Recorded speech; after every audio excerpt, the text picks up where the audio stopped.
നമസ്കാരം. കുമാർജി, ഈ നിയമസഭാ ഇലക്ഷൻ പടിവാതിൽക്കൽ വന്ന് നിൽക്കുകയാണ്. അപ്പോൾ ഇനിയിപ്പോൾ അങ്ങോട്ടുള്ള ഓരോ ദിവസങ്ങളും ഈ മണ്ഡലം ഇഴകീറിയുള്ള പരിശോധനകളാണ് നടക്കുന്നത്. ഏത് മണ്ഡലത്തിൽ ഏത് സ്ഥാനാർത്ഥികൾ. മറ്റന്നാൾ, അതായത് 11-ാം തീയതി പ്രധാനമന്ത്രി നരേന്ദ്രമോദി കൊച്ചിയിലെത്തുകയാണ്. ഒരുപക്ഷേ BJPയുടെ ആദ്യഘട്ട സ്ഥാനാർത്ഥികളെയും അതുപോലെ തന്നെ പ്രകടന പത്രികയും അന്ന് അദ്ദേഹത്തിൻ്റെ നേതൃത്വത്തിൽ അല്ലെങ്കിൽ അദ്ദേഹത്തിൻ്റെ സാന്നിധ്യത്തിൽ പ്രഖ്യാപിച്ചേക്കാം. അപ്പോൾ ഈ ഒരു ഘട്ടത്തിൽ നമ്മൾ ഓരോ മണ്ഡലങ്ങളിലേക്കും ഒന്ന് ആഴ്ന്നിറങ്ങി ചെല്ലുകയാണ്. ഓരോ മണ്ഡലം അതിൻ്റെ പ്രത്യേകത, കഴിഞ്ഞ കാലങ്ങളിൽ അവിടുത്തെ രാഷ്ട്രീയ അന്തരീക്ഷം എന്താണ്, ഈ വരാൻ പോകുന്ന 2026 അസംബ്ലി ഇലക്ഷന് വേണ്ടി ഈ മണ്ഡലം എങ്ങനെയാണ് പരുവപ്പെടുന്നത്, ഇത്രയും കാര്യങ്ങളാണ് നമ്മൾ പ്രധാനമായും ചർച്ച ചെയ്യാൻ ഉദ്ദേശിക്കുന്നത്. നമ്മളിന്ന് ആദ്യം തിരുവനന്തപുരത്തിൻ്റെ ഹൈ വോൾട്ടേജ് മണ്ഡലം എന്നറിയപ്പെടുന്ന നേമം മണ്ഡലം, ആ മണ്ഡലമാണിന്ന് നമ്മൾ ചർച്ച ചെയ്യുന്നത്. കുമാറെ സൂചിപ്പിച്ചതുപോലെ ഹൈ വോൾട്ടേജ് മണ്ഡലം എന്നാണ് ഈ മണ്ഡലത്തെ അറിയപ്പെടുന്നത്. നമുക്കറിയാം കഴിഞ്ഞ കാലങ്ങളിൽ അവിടുത്തെ ഒരു രാഷ്ട്രീയ ചിത്രം എന്താണെന്ന്. ഏറിയ സമയവും LDFിനൊപ്പം നിന്ന ഈ ഒരു മണ്ഡലം ഒരു തവണ BJPക്ക് പൂർണ്ണമായും വഴങ്ങിക്കൊടുത്തു, അല്ലേ? തീർച്ചയായും 2016. അതിനുശേഷം വീണ്ടും അത് LDFിലേക്ക് പോയിരിക്കുകയാണ്. എന്തായാലും ഇക്കുറി സംസ്ഥാന അധ്യക്ഷൻ തന്നെ മത്സരിക്കും എന്ന് ഏതാണ്ട് ഉറപ്പായ ഒരു മണ്ഡലമാണ്. രാജീവ് ചന്ദ്രശേഖർ മത്സരിക്കുമെന്ന് ഉറപ്പായ മണ്ഡലമാണ് നേമം. അങ്ങനെയെങ്കിൽ നേമത്തിൻ്റെ ഇപ്പോഴത്തെ രാഷ്ട്രീയ സാഹചര്യം എന്താണ്?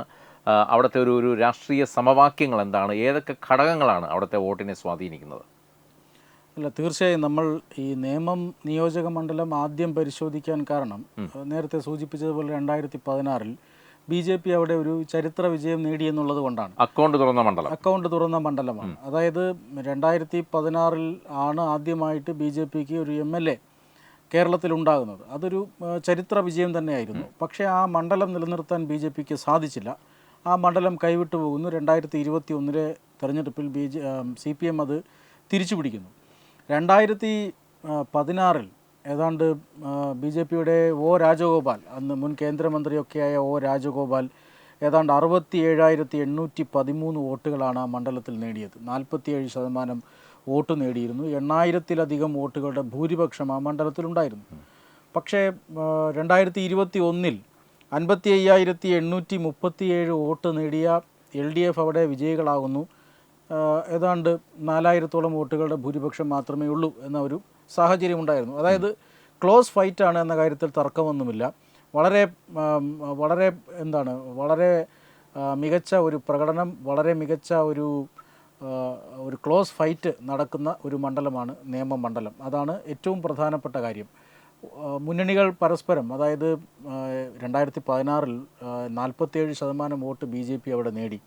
പക്ഷേ 2021 അത് 35% കുറയുന്നു.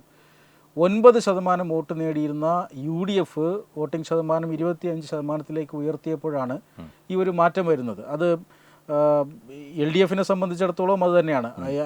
53,142 വോട്ടുകളായിരുന്നു.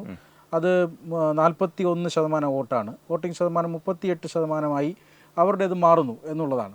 അപ്പോൾ ഇങ്ങനെ മാറിയും മറിഞ്ഞും വരാൻ സാധ്യതയുള്ള ഒരു മണ്ഡലം എന്ന നിലയിൽ, BJPക്ക് ഏറ്റവും അധികം ജയസാധ്യതയുള്ള മണ്ഡലം എന്ന നിലയിലൊക്കെ കൂടി ഈ നേമം മണ്ഡലം വളരെയധികം BJPയെ സംബന്ധിച്ചിടത്തോളം ഇപ്പോഴത്തെ ഒരു വലിയ ജയസാധ്യത എന്ന് പറഞ്ഞാൽ തദ്ദേശ തെരഞ്ഞെടുപ്പാണ്.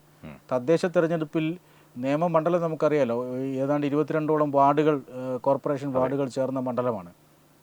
അതിൽ 10-15 വാർഡുകൾ BJP ഭരിക്കുന്നു എന്നുള്ളതാണ് BJPയുടെ ഇപ്പോഴത്തെ അവരുടെ ഒരു ശക്തി എന്ന് പറയുന്നത്. അതുകൊണ്ട് തന്നെ BJPക്കാണ് ഇത്തവണ ഏതാണ്ട് വിജയ സാധ്യത ഏറ്റവും കൂടുതൽ കൽപ്പിക്കപ്പെടുന്നത്. എന്നാലും ക്ലോസ് ഫൈറ്റായിരിക്കും എന്നുള്ള കാര്യത്തിൽ തർക്കമൊന്നുമില്ല. അതുകൊണ്ട് തന്നെയാണ് നേമം മണ്ഡലം ഇത്തവണ ശ്രദ്ധാകേന്ദ്രമായി മാറുന്നത്. മാത്രമല്ല, ഇവിടെയും BJP വലിയ പ്രതീക്ഷകൾ വയ്ക്കുന്ന മണ്ഡലമാണ് എങ്കിൽ കൂടി BJPയെ ഭയപ്പെടുത്തുന്ന ഒരു വിഷയമുണ്ട്. അതാണ് കുമാരൻ ചോദിക്കാൻ വന്നത്. കാര്യം 2016 വലിയ വിജയം, അക്കൗണ്ട് തുറക്കാൻ സഹായകമായ മണ്ഡലം. പക്ഷേ 2021 ചിത്രം മാറി.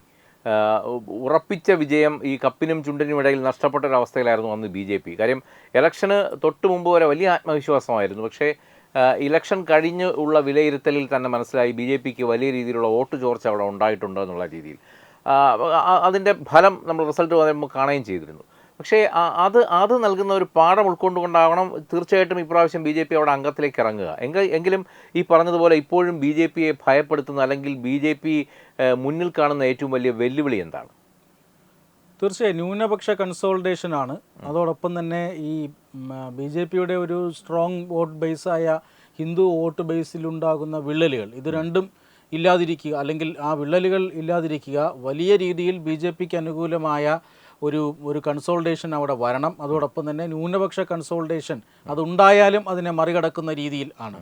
സാധാരണഗതിയിൽ എപ്പോഴും BJP നമ്മൾ ആരോപിക്കാറുള്ളത് ഈ ഇത്തരം ഒരു ക്ലോസ് ഫൈറ്റ് വരുന്ന സമയത്ത് BJP വിജയിക്കും എന്നൊരു സാഹചര്യം വരുമ്പോൾ LDFൻ്റെയും UDFൻ്റെയും ക്രോസ് വോട്ടിംഗ് ആണ് BJPയെ പല ഘട്ടത്തിലും പരാജയപ്പെടുത്തിയിട്ടുള്ളത്. അത് നിയമവും അതിന് മറ്റൊരു ഇളവ് നൽകുന്നില്ല. നിയമത്തും അത്തരം കാര്യങ്ങൾ പല വർഷങ്ങളിലും നടന്നിട്ടുണ്ട്. പക്ഷേ ഈ ഒരു ക്രോസ് വോട്ടിങ്ങിനെ ഇല്ലാതാക്കുന്ന, മറികടക്കുന്ന രീതിയിലുള്ള ഒരു പ്രകടനമാണ് 2016 BJP കാഴ്ചവെച്ചത്. പക്ഷേ അതിനോടൊപ്പം തന്നെ 2021 വലിയ രീതിയിലുള്ള ന്യൂനപക്ഷ കൺസോൾട്ടേഷൻ ഉണ്ടാകുന്നു. 2021 ആകുമ്പോഴേക്കും ഈ CAAയുമായിട്ട് ബന്ധപ്പെട്ട പ്രക്ഷോഭങ്ങളും അങ്ങനത്തെ കാര്യങ്ങളുമൊക്കെ വരുന്നു.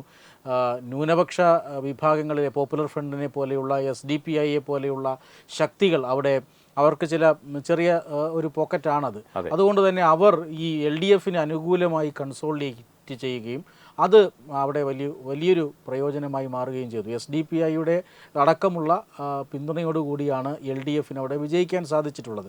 അതുകൊണ്ട് തന്നെ നേമത്ത് BJP പരാജയപ്പെടുമ്പോൾ ഏറ്റവും ആദ്യം വിജയാഹ്ലാദ പ്രകടനമൊക്കെ നടത്തിയത് SDPI ആണ് എന്ന് നമുക്ക് ഓർമ്മയുണ്ട്. അപ്പോൾ ആ രീതിയിലുള്ള ന്യൂനപക്ഷ കൺസോൾട്ടേഷൻ ഉണ്ടാകാതിരിക്കുക, ഹിന്ദു വിഭാഗങ്ങൾക്കിടയിലുള്ള ഈ ജാതീയമായ വോട്ടുകൾ അത് കൈവിട്ടു പോവുക, അത് കൈവിട്ടു പോകാതിരിക്കുക, ഇതൊക്കെയാണ് BJPയെ സംബന്ധിച്ചിടത്തോളം അവർ ശ്രദ്ധിക്കുന്ന കാര്യങ്ങളെന്ന് തോന്നുന്നു. കാരണം ഈഴവ വിഭാഗത്തിൻ്റെ ഒരു വലിയ വോട്ട് ബേസ് അത് പലപ്പോഴും കമ്മ്യൂണിസ്റ്റ് പാർട്ടിക്ക് അനുകൂലമായ ഒരു സാഹചര്യം സൃഷ്ടിക്കാറുണ്ട്. പക്ഷേ ഇപ്പോൾ ആ ഒരു രീതിയൊക്കെ മാറുന്നു.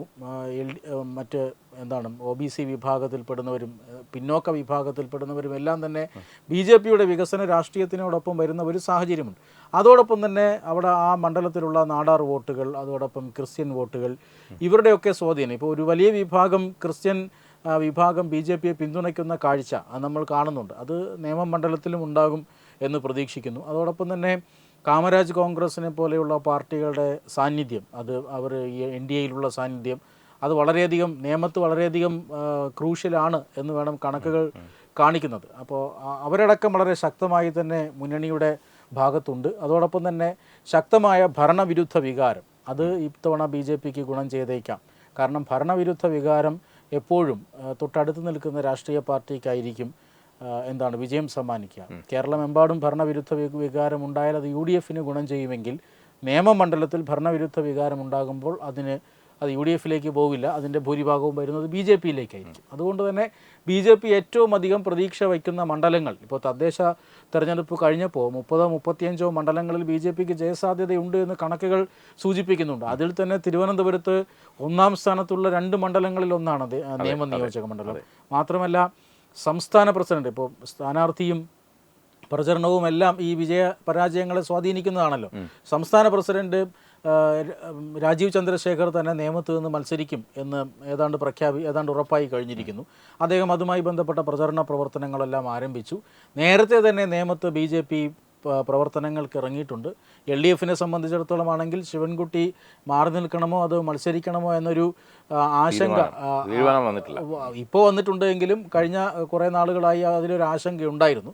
UDF കാൻഡിഡേറ്റുമായി ബന്ധപ്പെട്ട കാര്യങ്ങൾ ഇനിയും ചിത്രം തെളിയാനിരിക്കുന്നതേ ഉള്ളൂ. അപ്പോൾ എന്തായാലും LDFും BJPയും തമ്മിലുള്ള നേർക്കുനേർ പോരാട്ടമായിരിക്കുമെന്ന് ഏതാണ്ട് ഉറപ്പാണ്. ആ ഘട്ടത്തിൽ ഒരു നേരിയ മുൻതൂക്കം ഇപ്പോൾ പ്രചരണ രംഗത്ത് BJPക്കുണ്ട്. കാരണം അവർ നേരത്തെ തന്നെ ഈ പ്രവർത്തനങ്ങൾ തുടങ്ങി എന്നുള്ളത് കാരണം. കുമാർ, ഒരു കാര്യം കൂടെ, അവിടെ ഈ പറഞ്ഞതുപോലെ പാർട്ടി എന്നതിലുപരി വ്യക്തിപ്രഭാവങ്ങളും പലപ്പോഴും നിഴലിച്ച് കണ്ടിട്ടുണ്ട്. 2016 O രാജഗോപാൽ അവിടെ മത്സരിക്കാനെത്തുമ്പോൾ O രാജഗോപാൽ എന്ന സർവ്വസമ്മതനായ ഒരു നേതാവിൻ്റെ വ്യക്തിപ്രഭാവം കൂടി ആ വിജയത്തിന് പിന്നിലുണ്ടായിരുന്നു. അതിന് പിന്നാലെ 2021 കുമ്മനം രാജശേഖരനാണ് BJPയുടെ കാൻഡിഡേറ്റായിട്ട് അവിടെ മത്സരിക്കുന്നത്. അന്ന് SDPക്കാർ, ഇപ്പോൾ നേരത്തെ പറഞ്ഞ പോലെ SDP കൺസോൾട്ടേഷൻ പ്രധാനമായി ഉണ്ടാകുന്നത് ഒരു വർഗീയവാദിയായി അദ്ദേഹത്തെ മുദ്ര കുത്തപ്പെട്ടുകൊണ്ട്, അല്ലെങ്കിൽ അത്തരത്തിൽ ഒരു സ്റ്റാമ്പിംഗ് നടത്തിക്കൊണ്ടാണ്. പക്ഷേ ഇപ്പോൾ ഈ 2026 അവിടെ മത്സരിക്കാനെത്തുന്നത് രാജീവ് ചന്ദ്രശേഖറാണ്. രാജീവ് ചന്ദ്രശേഖർ നമുക്കറിയാം സർവ്വസമ്മതനായ ഒരു നേതാവാണ്. കഴിഞ്ഞ ലോക്സഭാ തെരഞ്ഞെടുപ്പിൽ തിരുവനന്തപുരത്തിൻ്റെ കാൻഡിഡേറ്റ് ആയിരുന്നു. അന്ന് ഏതാണ്ട് ഏറെക്കുറെ വിജയം ഉറപ്പിച്ചതാണ്. ശശി തരൂരിന് വലിയ വെല്ലുവിളി ഉയർത്തിയ ഒരു കാൻഡിഡേറ്റ് തന്നെയായിരുന്നു രാജീവ് ചന്ദ്രശേഖർ. പക്ഷേ അവസാന നിമിഷമാണ് അദ്ദേഹത്തിന് ആ ഒരു വിജയം കൈവിട്ടു പോയത്. ഈ നിയമത്തിൻ്റെ കാര്യത്തിൽ ഈ പറഞ്ഞതുപോലെ പല മണ്ഡലങ്ങളും കിടക്കുന്നത് തിരുവനന്തപുരം സിറ്റിക്കുള്ളിലാണ്, നിയമം മണ്ഡലം എന്ന് പറയുന്നത്. ഈ അത്തരത്തിലുള്ള എന്തെങ്കിലും വെല്ലുവിളികൾ നമ്മൾ കാണുന്നുണ്ടോ നേരത്തെ? അല്ല, ഈ 2016-ലെയും 2021-ലെയും രാഷ്ട്രീയ സാഹചര്യങ്ങളിൽ നിന്ന് 2026-ലെ നിയമസഭാ തെരഞ്ഞെടുപ്പിൽ എത്തി നിൽക്കുമ്പോൾ വലിയ മാറ്റം ഇപ്പോഴത്തെ രാഷ്ട്രീയ സാഹചര്യങ്ങൾക്കുണ്ട്. 2016-ൽ BJPയെ സംബന്ധിച്ചിടത്തോളം BJPക്ക് തിരഞ്ഞെടുപ്പ് വിജയം എന്നത് കേരളത്തിൽ സ്വപ്നം പോലും കാണാൻ കഴിയാത്ത ഒരു സാഹചര്യം ഉണ്ടായിരുന്നു. രാജഗോപാൽ അദ്ദേഹം കേന്ദ്രമന്ത്രിയായിരുന്നു, നിരവധി തവണ വിജയത്തിന് അടുത്തെത്തിയ ഒരു കാൻഡിഡേറ്റാണ് എന്ന നിലയിലൊക്കെ 2016-ലെ വിജയം നേടാൻ അദ്ദേഹത്തെ സഹായിച്ചിട്ടുണ്ട്. അദ്ദേഹം ഈ ജാതി മത രാഷ്ട്രീയത്തിനും അപ്പുറത്തെ വോട്ടുകൾ ആ സമയത്ത് രാജഗോപാലിന് കിട്ടിയിട്ടുണ്ട്.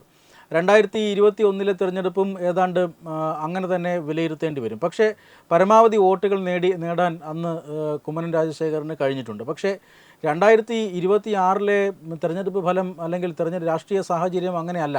കാരണം BJPക്ക് വോട്ട് ചെയ്താൽ വിജയിക്കില്ല എന്ന ഒരു സാഹചര്യം 2026-ൽ പൂർണ്ണമായി മാറുന്നു, നിയമനിയോജക മണ്ഡലത്തിലെങ്കിലും. കാരണം തിരുവനന്തപുരം നഗരസഭ പിടിച്ചെടുത്തു എന്നുള്ളത് തിരുവനന്തപുരത്തെ സംബന്ധിച്ചിടത്തോളം വലിയ കാര്യമാണ്, BJPയെ സംബന്ധിച്ചിടത്തോളം അത് വലിയ കാര്യമാണ്. അതുകൊണ്ട് തന്നെ ഈ നഗരസഭ പിടിച്ചെടുക്കുന്നത് തന്നെ നിയമനിയോജക മണ്ഡലത്തിലെ വാർഡുകളുടെ അതിൻ്റെ ഒരു ശക്തി കേന്ദ്രം എന്ന് പറയുന്നത്, അതിൻ്റെ ഒരു ഇഞ്ചിൻ എന്ന് പറയുന്നത് നിയമമണ്ഡലം തന്നെയാണ്. ഇതുപോലെ 1 ഡസനിലേറെ കൗൺസിലർമാർ നിയമനിയോജക മണ്ഡലത്തിൽ നിന്ന് BJPയുടെ കൗൺസിലർമാരുണ്ട്. അവരുടെ പ്രവർത്തനം അത്യധികം ശ്ലാഘനീയമായി മുന്നോട്ട് പോവുകയാണ്. അപ്പോൾ ഇതെല്ലാം BJPക്ക് ഒരു വലിയ എഡ്ജ് നൽകുന്നുണ്ട്. ഇവിടെ സ്ഥാനാർത്ഥിയോ വ്യക്തിപ്രഭാവമോ ഒന്നും ഒരു വിഷയമല്ല. സ്ഥാനാർത്ഥിയും BJPയുടെ സംസ്ഥാന അധ്യക്ഷൻ മത്സരിക്കുന്നു എന്നുള്ളത് അതിൽ കവിഞ്ഞൊരു വ്യക്തിപ്രഭാവത്തിൻ്റെ ആവശ്യമില്ല. ഇപ്പോൾ നേരത്തെ പറഞ്ഞതുപോലെ ഒരു വർഗീയ പൊളിറ്റിക്സിൻ്റെ ഒരു മുഖമൊന്നുമല്ല രാജീവ് ചന്ദ്രശേഖർ എന്ന് നമുക്കറിയാം. അദ്ദേഹം ഒരു വികസന രാഷ്ട്രീയത്തിൻ്റെ മുഖമാണ്. മാത്രമല്ല അദ്ദേഹം ഒരു എഫിഷ്യൻറ്റ് പൊളിറ്റീഷ്യൻ എന്നൊക്കെ ഒരു ഗണത്തിൽപ്പെടുന്ന ഒരു വ്യക്തിയാണ്. മാത്രമല്ല അദ്ദേഹം കഴിഞ്ഞ ഏതാണ്ട് 10-15 വർഷത്തോളമായി അദ്ദേഹം പാർലമെൻറ്റിൽ ശ്രദ്ധേയമായ പ്രവർത്തനം കാഴ്ചവെച്ചിരുന്ന വ്യക്തിയാണ്. അപ്പോൾ ആ നിലയ്ക്കാണ് സ്ഥാനാർത്ഥിയും കാണേണ്ടത്. പക്ഷേ 2016-ലെയും 2021-ലെയും BJP അല്ല ഇപ്പോഴത്തെ നിയമത്തെ BJP എന്ന് നിസ്സംശയം നമുക്ക് പറയാം. വളരെ വ്യക്തമായ രാഷ്ട്രീയ വേരുകൾ, അതായത് ഒരു തവണ അക്കൗണ്ട് തുറന്നാൽ അടുത്ത തവണ അക്കൗണ്ട് പൂട്ടിക്കാൻ കഴിഞ്ഞുവെങ്കിലും ഇനി അങ്ങനെ പൂട്ടിക്കാൻ കഴിയുന്ന ജനസ്വാധീനമല്ല BJPക്ക് തിരുവനന്തപുരത്തുള്ളത്. അവരുടെ കൃത്യമായ വേരുകൾ അത് ആഴത്തിൽ തന്നെ വന്നിട്ടുണ്ട്. താഴെത്തട്ടിലേക്ക് BJP ശക്തമായിട്ടുണ്ട്.